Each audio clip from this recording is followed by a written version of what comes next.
Loudspeakers are very good at filling rooms with sound, but you had very little control over where the sound was or where it went. Loudspeakers always spread sound everywhere, and the sound always comes from the speaker. And I thought it would be really cool and interesting to do something different where maybe you could make sound appear from places where there was no speaker, or maybe you could make sound that could be delivered to one person and nobody else would hear it. What the user gets is something that looks like a speaker, more or less. It's very thin and flat, but it has the controls that they're familiar with. It has the input and output functions that they're familiar with, and it sounds like a loudspeaker. But it makes a very, very tight beam, as tight as a light beam or as tight as a laser beam, that you can shine to a very specific area or a specific person without creating a lot of noise that's going to bother other people nearby. Welcome to the Sound in Marketing Podcast. Today we'll be talking about directional sound, something that I just recently discovered and am super impressed. I see so much potential in this technology, being able to guide us into a new era where touchless environments and experiences will be imperative. To explain what directional sound is, and to explain his technology specifically, I invited Joe Pompei of Holosonics to tell us a little bit about what directional sound is. Today on the Sound in Marketing Podcast, I am joined by Dr. Joe Pompei of Holosonics. Welcome to the show, Joe. Thank you very much for having me. Happy to be here. I go down rabbit holes all the time with sound and marketing and just audio in general. And just recently, I became fascinated with the idea of directional sound in marketing.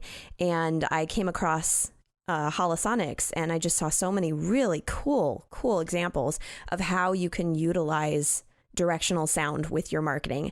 I'd love it if you could introduce yourself and your company and just kind of bring some people up to speed on what you're doing. Sure. I'm the inventor of the Audio Spotlight directional sound technology. Audio Spotlight was a technology that I originally developed at MIT as a graduate student. It was the subject of my dissertation, and it was something I was absolutely obsessed with doing. And it's a very, very different technology than traditional loudspeakers. You speak about rabbit holes. You can't get any more off the grid as far as acoustics than Audio Spotlight technology. It's just so much different than anything else out there, both the way it works physically and how it works as far as the listener's perspective. So it really is a very unique product that opens up a lot of different possibilities that aren't possible with traditional loudspeaker design. Early in college, I was an undergraduate, and I had been working at Bose Corporation for many years, and I really had a great time there. I was the youngest engineer they ever hired. When I was 16, I was hired, and they realized I could do regular technical work. I could do engineering work even in high school, and I was kind of being groomed to be one of their researchers over the years, and worked in a lot of departments, learned a lot of things. And toward the end of my time there, I really started to become interested in what loudspeakers couldn't do well. Loudspeakers are very good at filling rooms with sound. They're very good at making, an enveloping large sound scene, but you had very little control over where the sound was or where it went. Loudspeakers always spread sound everywhere, and the sound always comes from the speaker. And I thought it would be really cool and interesting to do something different where maybe you could make sound appear from places where there was no speaker, or maybe you could make sound that could be delivered to one person and nobody else would hear it. And I thought this would be really interesting to work on.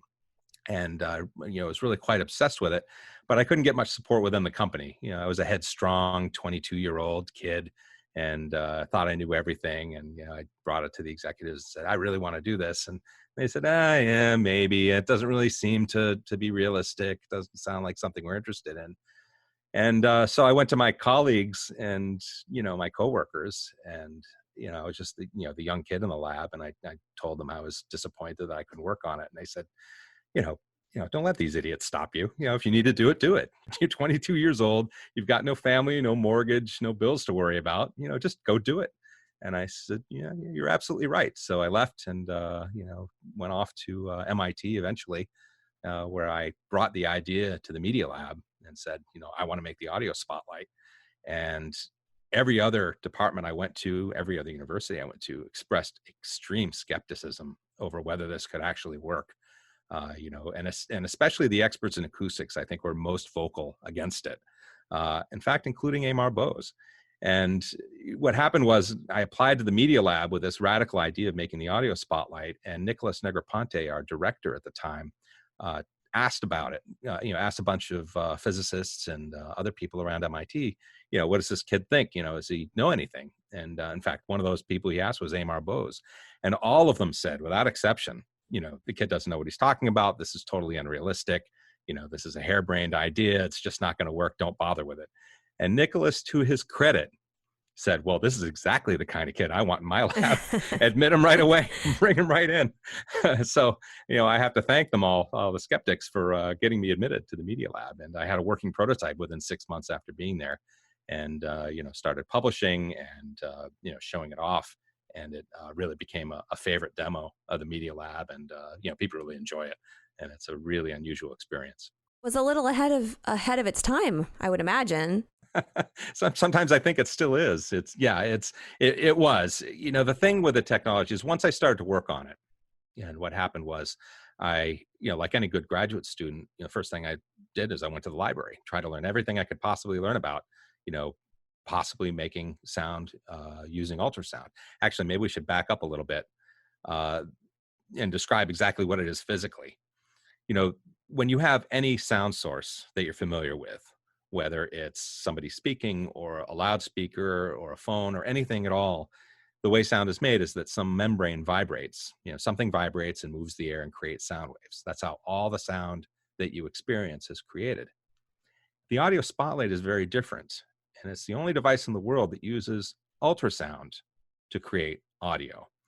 Now, ultrasound is just sound waves, but it's way outside your hearing range. What happens with the ultrasound is that as it goes through the air causes the ultrasound to change into audio as it travels. So the sound that you hear from the audio spotlight is not made by the speaker you see. It's being made by the invisible beam of ultrasound that is in front of the speaker. Now, if you want directivity of any wave source, whether it's light waves or sound waves or radio waves, anything, there's only one way you can do it. And the only way you can create a directive source is to have wavelengths that are much smaller than the source of the waves. So in the case of radio, you'd need an antenna that's much larger than the wavelengths of the radio waves. For sound, you would need a speaker that's much, much bigger than the wavelengths of the sound. But that's very difficult with sound, because typical wavelengths are feet, inches to feet. And making a big loudspeaker kind of defeats the purpose, because if you have a speaker that's 50 feet across, it's not going to be very selective on who hears it. So the only other thing to do is to make the sound waves very small. And that's where the ultrasound comes in. So the ultrasound has wavelengths, millimeters, and those wavelengths create a directional beam very easily. But like we said, we don't hear the ultrasound, and we rely on the air to convert that ultrasound into audio. So all the sound you hear is made by this invisible beam of ultrasound that turns into a loudspeaker in midair. So the sound you hear is literally coming from midair. That is so fascinating. Seriously. I actually worked in admin, and I worked in ultrasound in admin. And so by talking about cause I sort of understood that technology from that route. This is blowing my mind that my day job actually applied to what I went into full time. So crazy. So going on to this, and this might be a little too nerdy for some of my listeners, but when you have this directional sound and you don't have a speaker to amplify it, how do you play with equalization and compression and manipulating the sound to be big and bombastic, or just kind of whispery and small? Is there a possibility of doing that? Oh, luckily you can do all the same kinds of signal processing that you do with regular audio. So from the user's perspective, we made the audio spotlight as simple and familiar to the user as possible. So when you get the device, it has a regular audio line input, it has volume controls, EQ controls, compressor controls, all of that is built in, and it all works just like any loudspeaker would, except the sound that comes out comes in a very narrow beam. So while there's all this very interesting technology behind it using ultrasound and everything, that's really pretty invisible to the user. What the user gets is something that looks like a speaker, more or less. It's very thin and flat, but it kind of looks a little bit like a speaker. It has the controls that they're familiar with. It has the input and output functions that they're familiar with, and it sounds like a loudspeaker. But it makes a very, very tight beam, as tight as a light beam or as tight as a laser beam. that you can shine to a very specific area or a specific person without creating a lot of noise that's going to bother other people nearby. I read almost all of your articles on your page of the examples that you've been doing with the technology, and it's just so cool. And I'd love for you to speak on how your technology is being utilized nowadays. Sure. The biggest general application is to preserve the quiet. Loudspeakers and sound systems are used widely all over the place and they work great. But for those who don't want to hear the sound, that sound turns into noise.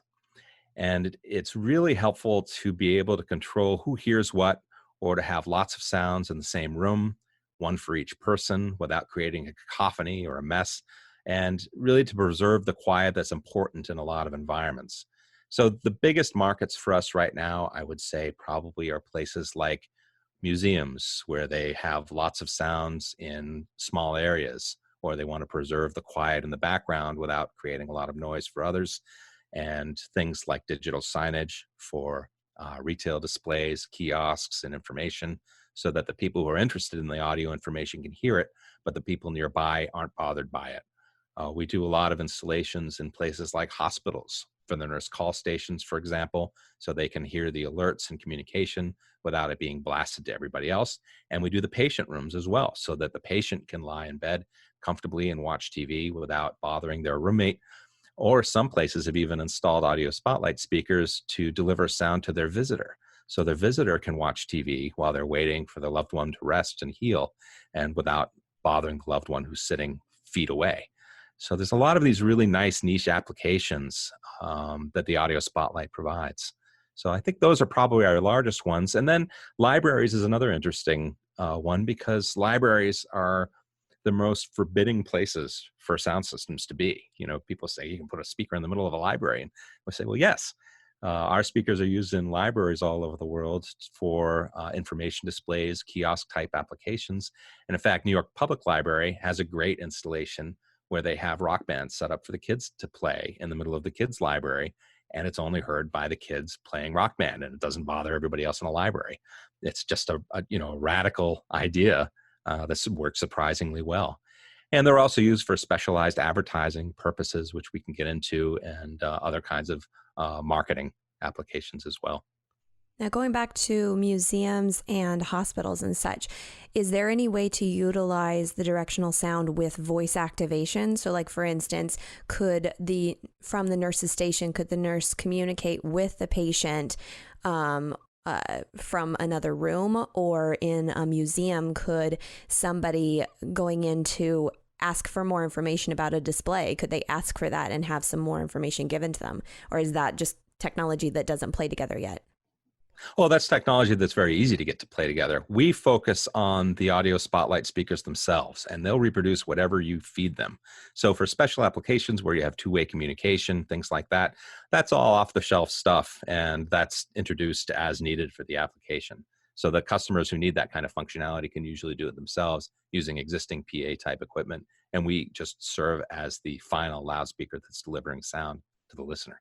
I think that's great, because I've touched on this before about sound and healing and how it can play a part when you're in a hospital and you're constantly being bombarded by nurses checking in or disturbing you or whatever. I feel like this could definitely be a way for them to get their rest, to get their recuperation, so they could get out of the hospital, because that's always the idea.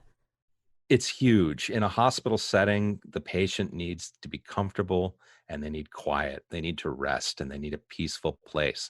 In most hospitals, people are being bombarded with noise from all kinds of sources, like PA communications, test equipment, people shouting at each other, or people watching a loud TV nearby. To be able to provide a very quiet and comfortable environment for a patient is a huge value. And that's something that we've seen the audio spotlight be very successful in doing. And just going a little further into this, for devices like smart speakers, is there a way to program directional sound that comes from the information from the smart speaker into an individual, or is that's competing speaker with directional sound? No, that's actually a very nice idea, and it's something we've been experimenting with. This gets into the consumer markets. We historically have been mostly into the professional markets, the libraries, museums, in-store displays, digital signage, those kinds of things. They're professional applications for public environments.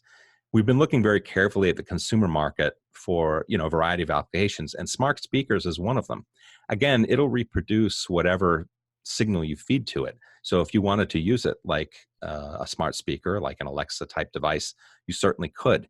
And in fact, we've prototyped this and showed it off at CES a couple of years ago, where we had a audio spotlight speaker rigged to a gimbal and an Alexa type device. And we did this with colleagues at a company called Xmos, which makes voice recognition and voice detection. Their system can figure out where you are when you're talking to your smart speaker. We married that with the audio spotlight so that when you said, hey, Alexa, the speaker would know where you were and point the audio spotlight speaker at you. Oh, cool. So you could have a private conversation with Alexa. And that worked quite well. And that's still just been a prototype phase, but it's a really nice concept. And I think it's something important because you don't always want Alexa to be blaring all over the house. Sometimes Alexa should just whisper to you. And with the audio spotlight, she can. So maybe in the future it would be you'd set up your individual profiles and then your profile that you don't want the directional sound in, where you want everyone to participate. Yeah, you could say, hey, Alexa, please speak only to me, or, please follow me, something like that. Or if you have something private that Alexa might know is supposed to be private, like an email or alert or something like that. Even if it's not private, maybe you just don't want to bother people with the noise. And maybe Alexa knows that it's only relevant to you. There's no reason everybody in the house needs to hear it. It could just be pointed right at you. And that technology exists right now. It's really more of a matter of getting the package just right and integrating and doing all of the other things with product design. But the core technology works. That's more or less ready to go. That's very cool. Yeah, I could see like if you had Asana tasks or something like that, or Slack reminders while you're working, you wouldn't necessarily, your kids wouldn't be interested in hearing that. So you could have it individualized. That's really cool. I like that a lot. Right. Or even if it's something mundane like, listening to TV or a podcast. My kids don't want to hear my podcasts, but we could have Alexa follow me around, or Google Home or whoever follow me around and project just the podcast just to me. So I can have private listening without headphones. And that's something that's a very unusual experience, but it really does work. Oh, I tell you what, I'd be listening to so many more podcasts because my kids can't listen. I start thinking that I'm listening to a G-rated podcast and someone will throw something out there. I'm like, well, that one's done. I can't listen to that one anymore. I listen to mine at 2 times the speed, so they usually can't understand what they say. Yeah. Another thing that I saw on your site that I thought was so cool is outside billboards, that you're working with directional sound on outside billboards. Yeah, this was a really unique installation. It's not a big part of what we do, but it was really cool. Marketing company, Blue Blast Media, came to us and said, they had a contract with A&E, the TV network, and they had a new show that they were wanting to promote called Paranormal State, if I remember correctly. And, they wanted to make some splash with it. And they had these billboards up in Manhattan on the sides of buildings. And the marketing company asked if it was possible to put audio spotlight speakers on the rooftop and beam whispering sounds at people walking by on the sidewalk. And I said, yeah, let's try it. That sounds kind of cool. Let's see how it works. And so they did it and installed it, and it worked surprisingly well. It was an 8-story tall building. They put 2 of our speakers up on the rooftop, beaming whispering voices of the ground, and people would walk by and the billboard would whisper at them. They said, do you believe in ghosts? Well, I do. And let me tell you why. And people would look at the billboard, they'd think it was cool, and they'd pay attention, and it was memorable. So it was a great marketing success for them, I think. And it was very effective. It was really very directional, even at the ground level. I remember I was watching people for quite a while walk through this. And I think the best testament was, a couple walked through the beam, and one of them turned to the other and he said, did you hear that? And his wife said, hear what? And then I knew it was perfect. It was no better testament to that. So that worked quite well. And it was uncanny even for me hearing it. Another effect from the audio spotlight technology is that no matter how far away you are from the speaker, it sounds like it's right next to you. It's a very strange effect. It's a purely psychological effect. It's, it comes from the lack of reverberation and the lack of reflections. So your ear doesn't know that it's far away, so it assumes it's right next to you. But it's a very strange effect. You could be walking down and you hear that sound clear as day right next to you. And it just, it's very surprising for most people. It's an unusual way to experience sound. To learn more about Holosonics and what they can do, I'll include a link in the show notes. Tune in next episode for my conclusion to our talk about directional sound. Joe is full of really great examples of using this fascinating technology, so you don't want to miss it. For more of the Sound and Marketing Podcast, don't forget to follow, subscribe, and share. You can find us on iTunes, Spotify, Google Play, iHeartRadio, Pandora, and Stitcher. For inquiries on producing and developing your own podcast, or for inquiries on sonic branding and sonic branding consultation availabilities, you can find me at Dreamr Productions. That's DREAMR Productions.com, LinkedIn, and Facebook. You can also email me at Jeanna, Jeanna, at DreamrProductions.com. All links will be provided in the show notes. This episode was produced by Dreamr Productions and hosted, written, and edited by me, Jeanna Isham. Let's make this world of sound more intriguing, more unique, and more on brand.